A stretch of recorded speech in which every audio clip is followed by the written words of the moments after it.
I'm Dr. Manoj Johnson, lifestyle physician, John Marin Hospital, പാല. ഇന്ന് വന്നൊരു കൺസൾട്ടേഷനകത്ത് വളരെ ഇൻട്രസ്റ്റിംഗ് ആയിട്ട് തോന്നിയതുകൊണ്ടാണ് ഈ ഒരു വീഡിയോ ചെയ്യുന്നത്. ഇന്ന് ഒരു ലേഡി വന്നായിരുന്നു. അവർക്ക് ശരിക്കും പറഞ്ഞാൽ ഒരു അക്കൗണ്ടൻ്റ് ആണ്. അവർക്ക് കഴുത്ത് വേദന, കഴുത്തിൽ നിന്ന് കയ്യിലേക്കുള്ള വേദന, മരപ്പ്, ഷോൾഡർ പെയിന്, തലവേദന, അതേപോലെ തന്നെ കാലിന് മരപ്പ്, അങ്ങനത്തെ കുറച്ച് ബുദ്ധിമുട്ടുകളാണ് പറഞ്ഞിരുന്നത്. അപ്പം നോക്കിയപ്പോൾ ഇപ്പം ഞാൻ അന്നേരം പറഞ്ഞു, ഇത് ഒരു ന്യൂറോ റിലേറ്റഡ് ആണല്ലോ, നാഡി നരമ്പുകളുടെ ബുദ്ധിമുട്ട് കൊണ്ടാണല്ലോ ഇങ്ങനൊരു ബുദ്ധിമുട്ട് വരുന്നത് എന്നുള്ള രീതിയിൽ. പക്ഷേ ഇതിനകത്ത് കുറേ പോഷകക്കുറവ് വരാൻ സാധ്യതയുണ്ട്, എന്താണ് ഫുഡ് കഴിക്കുന്നതെന്ന് ചോദിച്ചു.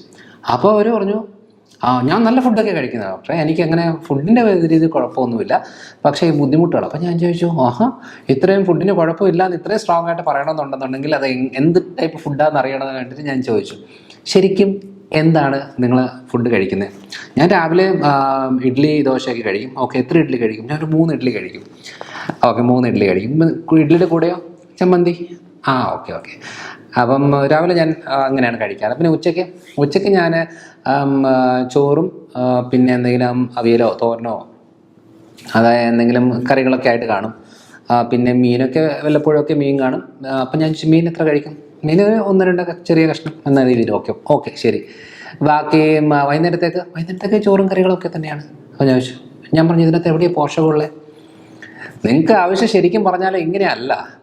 സ്ത്രീകൾക്ക് ശരിക്കും പോഷകത്തിൻ്റെ അളവ് നല്ല രീതിയിൽ ആവശ്യമുള്ളൊരു കാര്യമാണ്.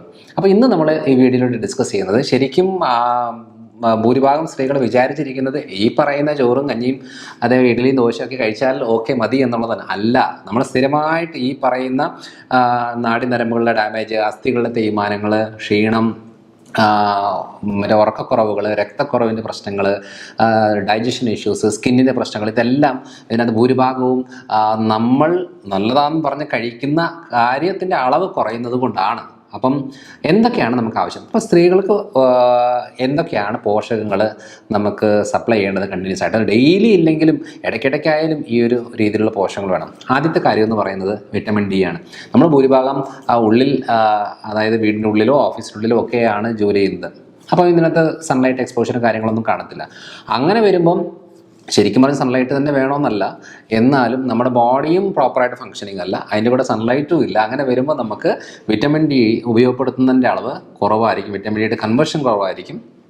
അപ്പോൾ അതുകൊണ്ട് എന്ത് ചെയ്യണം? വിറ്റമിൻ ഡി നമുക്ക് സപ്ലിമെൻ്റായിട്ടോ മരുന്നായിട്ടോ എന്തെങ്കിലും സപ്ലൈ ചെയ്യേണ്ടതാണ്. ഇല്ലെങ്കിൽ അത് അസ്ഥി സംബന്ധമായിട്ടും മറവികളും നരമ്പ് സംബന്ധമായിട്ടുള്ള പ്രശ്നങ്ങൾ, ക്ഷീണം, കാല് കടച്ചിൽ, അങ്ങനെ ബുദ്ധിമുട്ടുകളൊക്കെ ഉണ്ടാകുന്നതാണ്.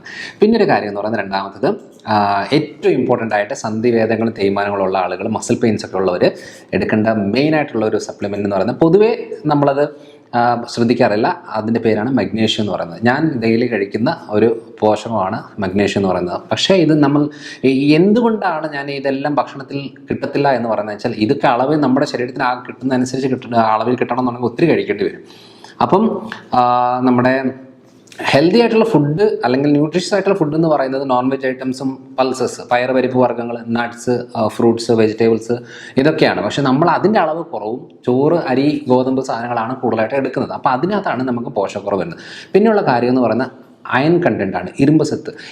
ഞാനിവിടെ എൻ്റെ കൺസൾട്ടേഷനിൽ സ്ഥിരമായിട്ട് നമ്മൾ കാണുമ്പോൾ തൈറോയ്ഡുള്ള ആളുകൾക്ക് ഒത്തിരി ബുദ്ധിമുട്ടുകൾ കാണും. TSH ഒക്കെ നോർമലായിരിക്കും. അവരുടെ മെയിൻ പ്രശ്നം അയൺ കണ്ടൻറ്റ് കുറയുന്നതാണ്, ഇരുമ്പ് സത്ത് കുറയുന്നതാണ്. ഇരുമ്പ് സത്ത് കുറയുമ്പം ബ്ലീഡിങ് റിലേറ്റഡ് പ്രശ്നങ്ങൾ തുടങ്ങും, മുടി കൊഴിച്ചിൽ തുടങ്ങും, സ്കിന്നിൻ്റെ പ്രശ്നം തുടങ്ങും, ഇമ്മ്യൂണിറ്റി പ്രശ്നങ്ങൾ തുടങ്ങും, വേദനകൾ തുടങ്ങും. ഒത്തിരി ബുദ്ധിമുട്ടുകളാണ് അയൺ കണ്ടൻറ്റ് കുറയുമുണ്ടാകുന്നത്. അതുകൊണ്ട് അതൊക്കെ ഇലക്കറികളിലും അതേപോലെ തന്നെ ഈ കരൾ, അതായത് ബീഫിൻ്റെയോ അല്ലെന്നുണ്ടെങ്കിൽ ആടിൻ്റെയൊക്കെ കരളിനകത്താണ് ഏറ്റവും കൂടുതൽ, ഈ ഓർഗൻ മീറ്റ്സിലാണ് ഏറ്റവും കൂടുതൽ കിടക്കുന്നത്. അപ്പോൾ അതുകൊണ്ട് ആ ഒരു രീതിയിൽ ഫോക്കസ് ചെയ്യുന്നത് ഏറ്റവും നല്ലതാണ്. അല്ലെങ്കിൽ അയൺ സപ്ലിമെൻ്റ് എടുക്കുന്നത് നല്ലൊരു കാര്യമാണ്. പിന്നെയുള്ള കാര്യം എന്ന് പറയുന്നത് വിറ്റമിൻ B12. ഈ കാലുകഴപ്പ്, കടച്ചിൽ, വേദനകളും ക്ഷീണവും ഉണ്ടെന്നുണ്ടെങ്കിൽ, മരപ്പുണ്ടെന്നുണ്ടെങ്കിൽ, ഇങ്ങനെ ഒരുമാതിരി പുല്ലിങ് പെയിൻ, വലിച്ചു കൂട്ടിയ വേദന ഒക്കെ വരുവാണെന്നുണ്ടെങ്കിൽ വിറ്റമിൻ B12 ആണ് കുറയുന്നത്. അപ്പോൾ അത് നോൺ വെജ് ഐറ്റംസ് മാത്രമേ ഉള്ളൂ, വെജിൽ വിറ്റമിൻ B12 ഇല്ല.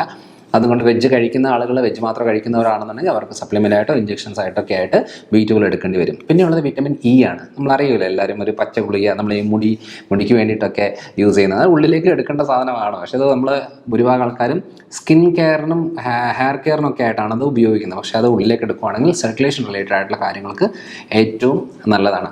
അപ്പം മനസ്സിലാക്കേണ്ടത് പിന്നെയുള്ള പ്രധാനപ്പെട്ടൊരു കാര്യം എന്ന് പറയുന്നത് omega-3 ആണ്. omega-3 ക്വാളിറ്റിയുള്ള omega-3 നമ്മൾ ഈ സ്ത്രീകൾ ഡെയിലി യൂസിൽ സപ്ലിമെൻ്റായിട്ട് ഉൾപ്പെടുത്തുകയാണെന്നുണ്ടെങ്കിൽ ഏറ്റവും നല്ലത്. കാരണം പലപ്പോഴും നമ്മളിപ്പം ഇവിടെ വരുന്ന സമയങ്ങളിൽ നമ്മൾ പറയാറുണ്ട്, പല കാരണങ്ങളും പല പോഷകക്കുറവ് കൊണ്ടുണ്ടാകുന്നതാണ്. അത് ആ നല്ല അളവിൽ നമ്മൾ സപ്ലൈ ചെയ്യുമ്പോൾ തന്നെ വിതിൻ 2 വീക്സിൽ തന്നെ ഈ എന്താ പറയുക, ക്ഷീണം കുറയും, വേദനകൾ കുറയും. വേദനയുടെ മരുന്ന് കൊടുക്കാതെ വേദന കുറയണം, നീരിന് മരുന്ന് കൊടുക്കാതെ നീര് കുറയണം, ക്ഷീണത്തിന് മരുന്ന് എടുക്കാതെ ക്ഷീണം കുറയണം. അങ്ങനെയാണ് ശരിക്കും പറഞ്ഞാൽ നമ്മുടെ ശരീരത്തിനെ റിപ്പയർ ചെയ്യേണ്ടത്.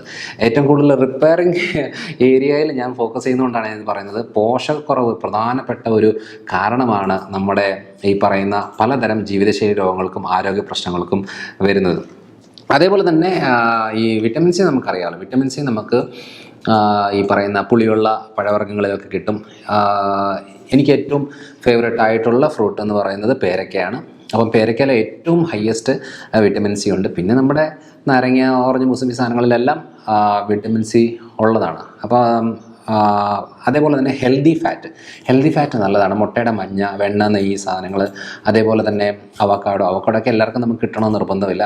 പക്ഷേ ഈസിയായിട്ട് കിട്ടുന്ന, അതേപോലെ തന്നെ ശുദ്ധമായ നമ്മുടെ വെളിച്ചെണ്ണ തന്നെ നല്ല ഹെൽത്തി ഫാറ്റാണ്. അപ്പോൾ ഈ ഹെൽത്തി ഫാറ്റുകൾ സ്കിന്നിനെ ഇമ്പ്രൂവ് ചെയ്യാനായിട്ട്, ക്ഷീണം കുറയ്ക്കാനായിട്ട്, മോഷൻ ക്ലിയർ ആക്കാനായിട്ട്, അതേപോലെ കോശങ്ങളുടെ മെയിൻ ഫുഡാണ്. മെയിൻ എന്ന് പറഞ്ഞാൽ കോശങ്ങൾ ഉണ്ടാക്കിയിരിക്കുന്നത് തന്നെ ഫാറ്റ് കൊണ്ടാണ്. അപ്പോൾ അതിനെ ബാലൻസ് ചെയ്യാനായിട്ട് ഏറ്റവും ആവശ്യമുള്ള കാര്യമാണ്. അപ്പോൾ ഇത്രയും പോഷകങ്ങൾ നമ്മൾ കറക്റ്റായിട്ട് ഡെയിലി കഴിച്ചില്ലെങ്കിൽ ആഴ്ചയിലെങ്കിലും അങ്ങോട്ടും ഇങ്ങോട്ടും ഒക്കെ ആയിട്ട് എടുത്ത് കഴിക്കുകയാണെന്നുണ്ടെങ്കിൽ നമുക്ക് ഭൂരിഭാഗം ആരോഗ്യ പ്രശ്നങ്ങൾ വരാതെ നോക്കാൻ പറ്റും. ലൈഫ് ലോങ് നമുക്ക് ലൈഫ് സ്റ്റൈൽ ഡിസീസ് മാനേജ് ചെയ്ത് അതിൻ്റെ ബുദ്ധിമുട്ടുകൾ നമ്മൾ അറിയാതെ നമുക്ക് മാനേജ് ചെയ്ത് കൊണ്ടുപോകാൻ പറ്റും. അത് ലൈഫ് സ്റ്റൈൽ ഡിസീസ് എപ്പോഴും ഒരു സുപ്രഭാതത്തിൽ സ്റ്റോപ്പ് ചെയ്തിട്ട് ക്ലിയർ ആക്കുന്ന സാധനമല്ല. അതിങ്ങനെ കാലങ്ങളോളം കിടക്കുന്നതാണ്. അതിനെ ബാലൻസ് ചെയ്ത്, ഇപ്പം വെരിക്കോസ് പ്രശ്നമുണ്ട്, കാലിൽ നീര് വെച്ചു, കാല് കിഴപ്പുണ്ടായി, ഓക്കെ. പക്ഷേ അത് നമ്മൾക്ക് ഈ ഒരു രീതിയിൽ കാര്യങ്ങൾ ചെയ്യുമ്പോൾ ഓട്ടോമാറ്റിക്കായിട്ട് ഇതിൻ്റെ വേദന ബുദ്ധിമുട്ടുകളൊക്കെ കുറഞ്ഞ് നമുക്ക് നല്ല രീതിയിൽ ലൈഫ് ലീഡ് ചെയ്യാൻ സാധിക്കും. അപ്പോൾ അല്ലാതെ നമുക്ക് വെരിക്കോസ് വെയിൻ പറഞ്ഞാൽ എടുത്ത് മാറ്റുക എന്നുള്ളൊരു ഓപ്ഷൻ വർക്കൗട്ട് ആകുന്നതല്ല. സർജറി ചെയ്താലും സ്ക്ലീറോ ചെയ്താലും വീണ്ടും ഈ പ്രശ്നങ്ങൾ വന്നുകൊണ്ടിരിക്കും. അപ്പോൾ അതുകൊണ്ട് നമുക്കൊരു നമ്മുടെ മരണം വരെ നമുക്ക് നല്ല രീതിയിൽ ഹെൽത്ത് മെയിൻറ്റെയിൻ ചെയ്യാനായിട്ട് ഈ പോഷകങ്ങൾ നിർബന്ധമായിട്ടും എടുക്കുന്നത് വളരെ നല്ലതായിരിക്കും. അപ്പോൾ അടുത്തൊരു വീഡിയോ ആയിട്ട് വരാം. ബൈ.